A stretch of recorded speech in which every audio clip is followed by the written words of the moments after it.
Hello, you amazing friends. I'm so honored to be here in Sydney, Barangaroo right now, talking to the amazing Tasia Valenza all the way in LA. How are you today, Tasia? It's wonderful to be with you, Edward. It's been quite a while, so it's great to. It's my evening, your morning, I believe. So it's wonderful that we can cross the divide in the wonderful world of the internet. Oh, absolutely.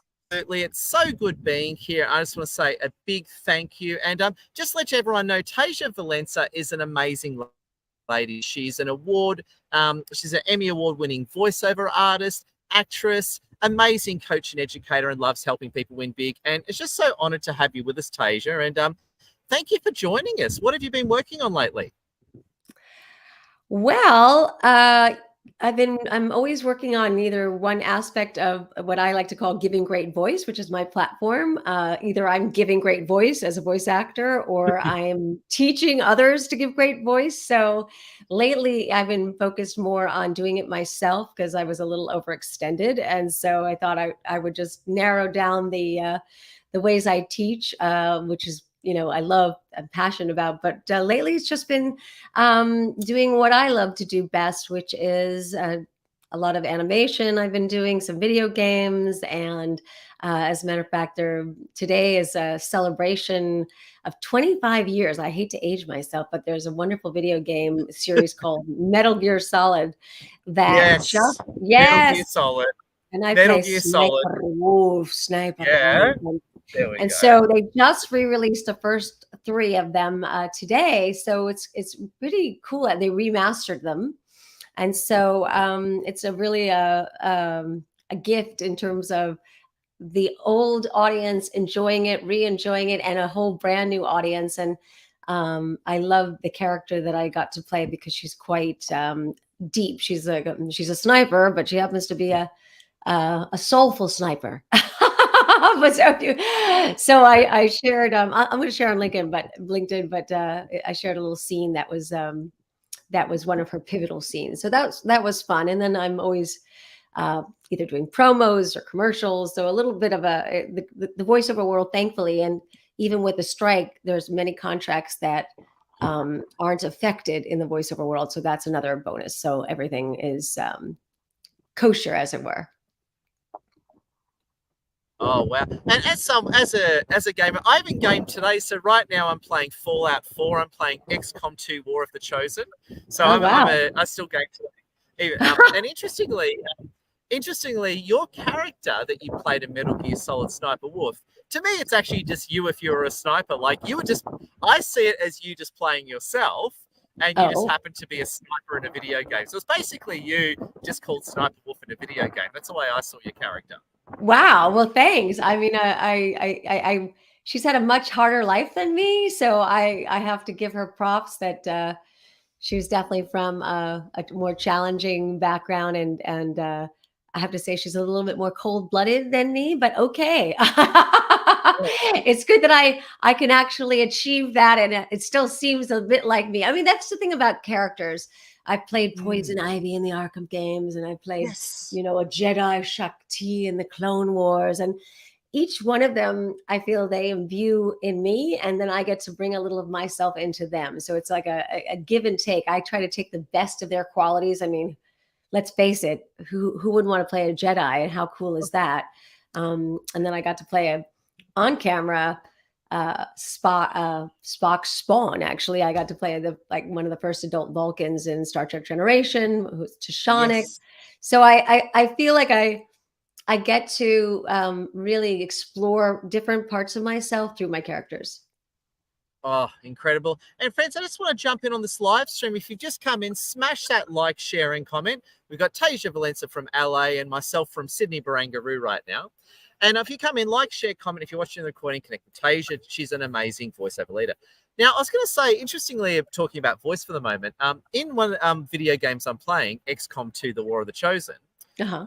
Jonathan Frakes, who you know from Star Trek Next Generation, Yes. he's one of the resistance factions you work with. He's the voice of one of the resistance leaders, and he's just playing himself, right? Right. And the bit that I found amazing about what you said about acting is that you put yourself in the role. And to me, what makes all your, be it voiceover or, face-to-face acting, what to me makes you amazing is that you put yourself in the roles. That what makes your actors so compelling. Is that a fair way of looking at it, Tasia?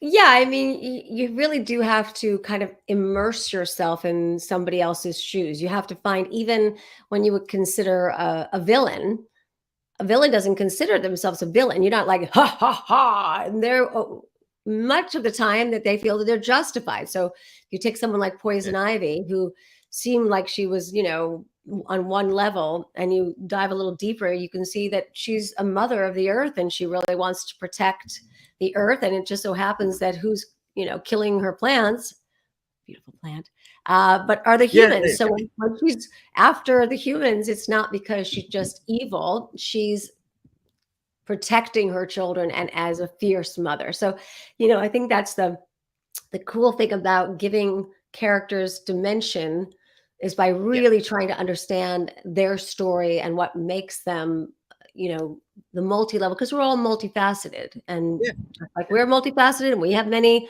sides of us, some of the sides that we like to share with the world, some that the shadow that we're not so crazy to share with the world.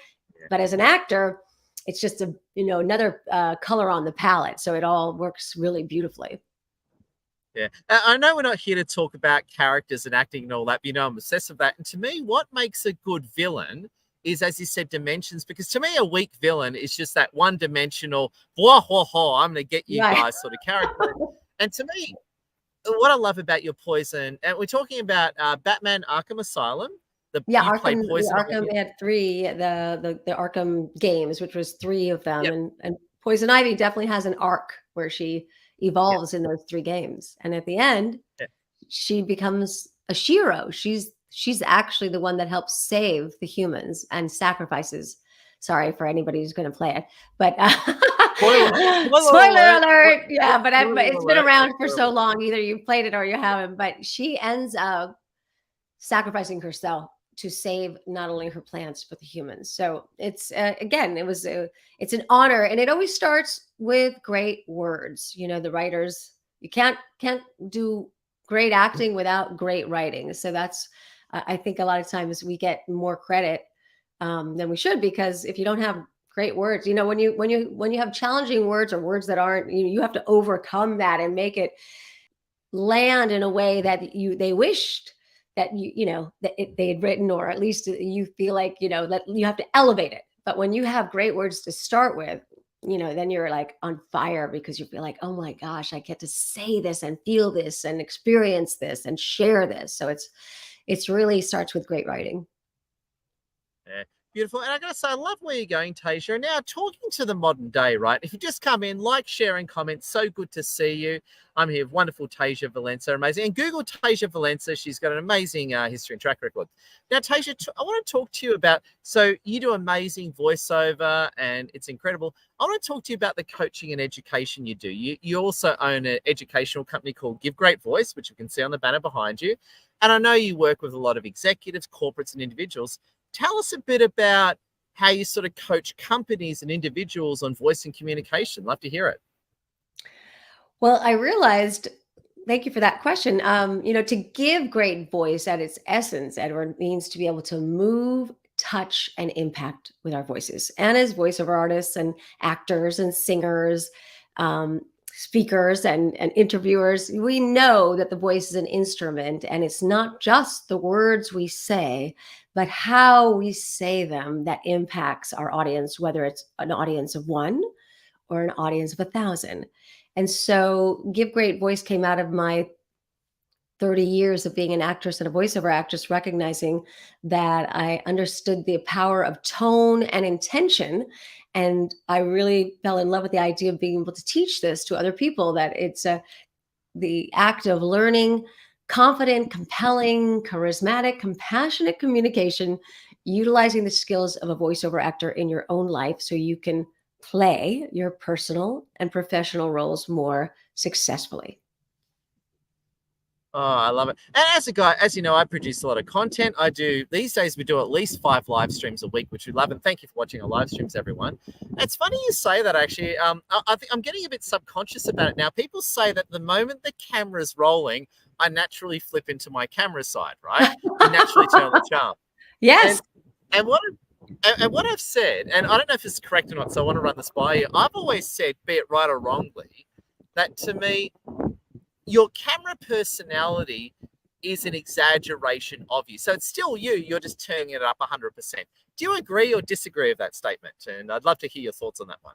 I don't know that there's a right answer, but I will say that um, enthusiasm, again, if I were playing the role of an interviewer and let's say, I mean, your enthusiasm is always, these are adjectives that we as voiceover artists, we get: enthusiastic, exciting, energetic, fun, warm. These are all attributes I would give to you. Now, if you came in and we did the same interview and you said, "Hello, Tasia. Hello, Lovely to Tasia. see- I'm yeah, from Australia. lovely to see you. So excited." Yeah. Right. So there, again, Yeah. Case in I point. wouldn't feel that you were wanting me around. And the Yeah. energy Oh, would yeah. be much more, again, that would be a flatter. We call that a flatter read, or a little bit monotone, or a little bit disinterested. So to me, it's really understanding what's your role. This is what Give Great Voice is: understanding what's your role, who are you speaking to, what do you want, meaning what emotions do you want to evoke in the audience, and how does your voice and tone support that intention. So you very clearly Wow. are a great host. You're full of enthusiasm, curiosity, and passion, and that makes for a great host. You're talking to me, you're talking to other people. What do you want? You want to be engaging, you want to be exciting, you want to make me want to speak, and also your audience want to listen. So you're doing it exactly how I would cast a great host. Oh, well, there you go. So I've been rubber stamped by Tage, which is fantastic. And I want to Yep. Yes, now you can go on to send the 5,000 that you've already done. Like now you can start again. Like now the Give Great Voice modicum has been placed on you. Yeah. So I can run around, much like I say I'm LinkedIn approved. I'm now Tasia Valenza approved. So that means I can say whatever I want. You can't disagree with me anymore. There you go. I can run around with that. So, but a lot of people, as you know, are not as comfortable as you are on camera, and it's very normal. You, especially again, having done this so many times, it's like any muscle.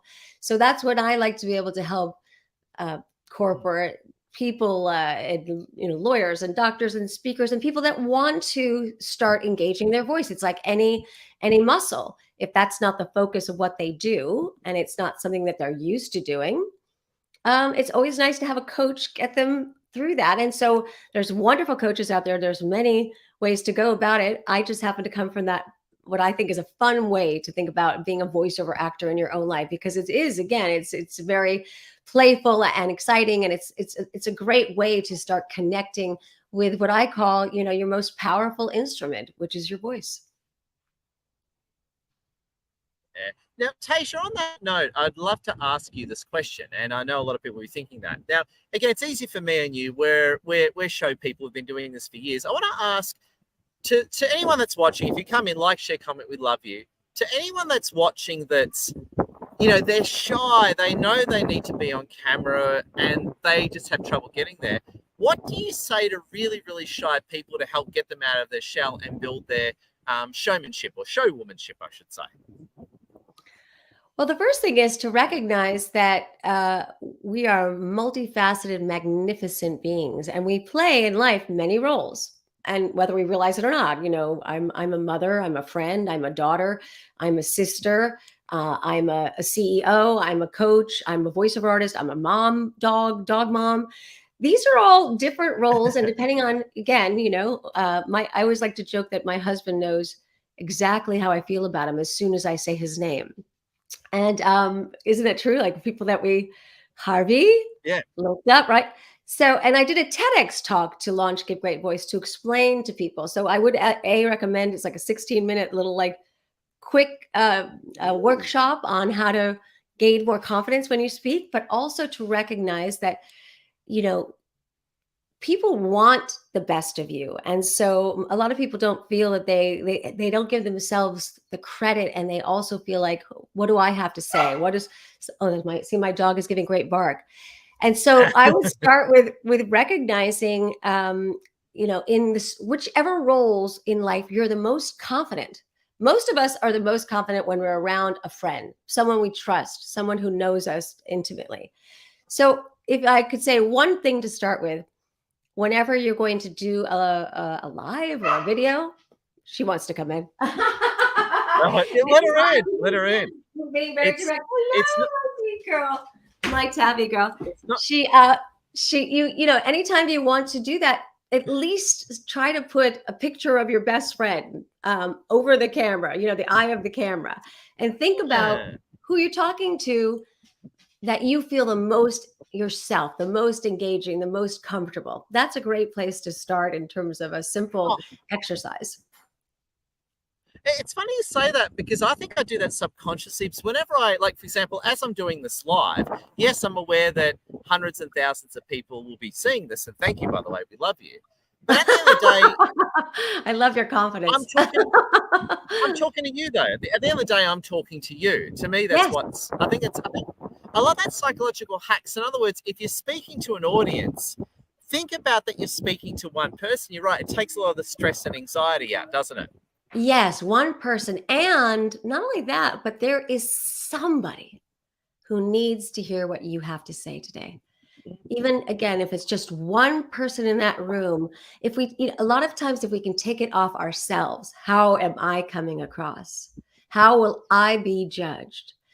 And everybody has a message and a story and something, especially that they want to share, which is why they want to do a video or do a workshop. And if you can try to remember that no matter if it's just one person, somebody is going to be moved, touched, and impacted by what you have to share. And you can say to yourself, I need to do this, not for myself, but for somebody else. And it takes a lot of that judgment, a lot of that pressure off, because you realize it's not about, people judging me as much as it is, how can I serve? Wow. Brilliant. Well said, Tasia. Now, Tasia, thank you so much for your time. I'm going to say we really appreciate you. I know you're a busy lady and it's your evening there as well. Love to hear from you. Any closing thoughts, and tell us a bit about how people can get into contact with you and how you can help people. So please give us a closing monologue, Tasia Valenza. Okay. Well, they always say leave them wanting more, so I'm going to try to make it quick. Well, of course, I love to give great voice for people's messaging and branding as a voiceover artist. That's something I love to do for companies, and I do it every day. But then I also, again, love to help people who want to represent their own brand and build up their brand. And I do that mostly privately, one-on-one, but sometimes I do give great voice workshops. So best way is to reach out to me through good old LinkedIn or at tasiavalenza.com. And those two are great. I'm also on Instagram. I'm on Twitter. But for our purposes, why don't we just go with good old LinkedIn? Oh, yeah. No one loves LinkedIn more than me. And friends, again, please connect with Tasia. I know. Please connect with Tasia everywhere. Amazing voiceover artist and leader, and also educator for business, corporates, and individuals. Tasia, thank you so much. Thank you for spending your time with us. I better let you to your amazing evening in LA. Thank you for having me. It was wonderful to give great voice with you. Wonderful, Edward. Oh, love your work. Everyone, thank you so much. Thank you, Tasia. Love your work all. Stay awesome, Bye. everyone. Keep up